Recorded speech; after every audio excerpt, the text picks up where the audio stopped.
Hi everyone, it's September 13th. It is the evening. It has been one heck of a day. At first it started off fine. In fact, it started off pretty good. And, I got Cassie off to school, and instead of making coffee, I ended up going to sleep. But I made coffee after I woke back up.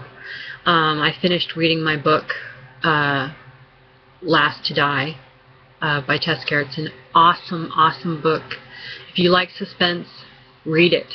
It is cool. It's like one of the best books ever. Then I invited Jason and Susan to come over here because I wasn't sure I should drive the car over to their place. Well, that ended up being a big mistake. Basically, I made dinner for Jordan and I. Cassie was at a friend's house. And then Jason and Susan came over after that, and Jason started in on Jordan about what he was going to do with his life.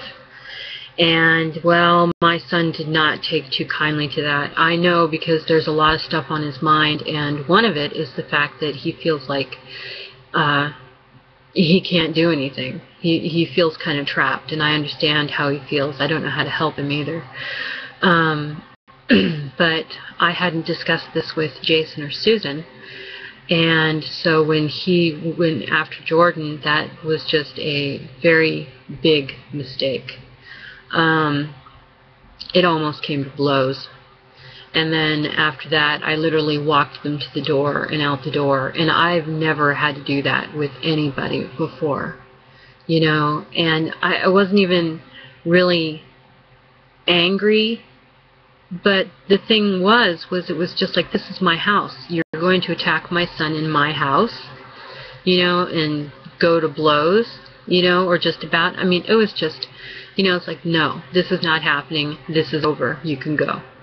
And then, of course, I wasn't mad at Susan, but, then Jason decides to be an ass to me, texting me, trying to call me, saying, fine, our friendship is over. And, and it's like, and he tells me I'm running and hiding because I won't talk to him. No, it's because if I talked to him right then, I was going to tell him to go fuck off. And, in fact, I told him that he was an asshole via text because I couldn't talk to him. There's just no way. And he was just being nasty mean to me. And I was trying to tell him to leave me the fuck alone.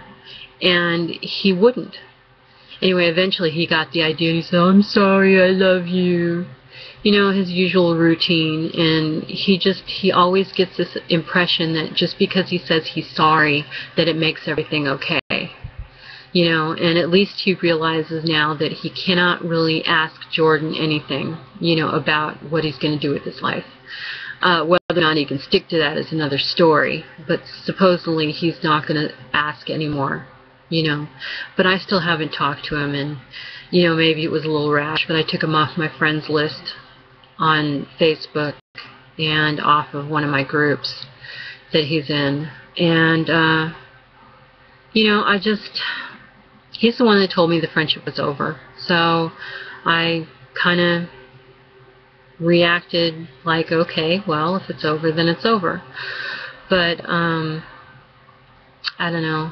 Tomorrow I'm supposed to do a ticket buy with Susan, and told her I'd be there. So it's going to be a long day tomorrow.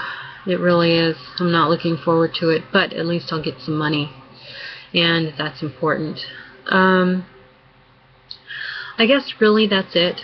I don't have too much else to say except that I'm just emotionally worn down. This kind of crap gets to me, and the thing is, he knows it, and it doesn't matter. It's all about what he wants, what he feels, and, and when we don't follow the line, he gets mad, and that's when everything blows up. And he likes to say it's, that, well, families should be able to talk to each other.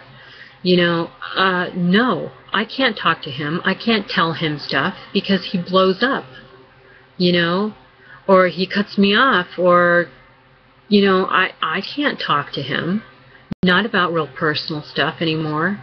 I just feel like I'm judged by him if I do. Anyway, I suppose that's enough yakking about that for now. But I took my night meds, and hopefully I'll get sleepy and go to sleep. One can hope. Anyway, that's it for this evening edition of my wonderful life, and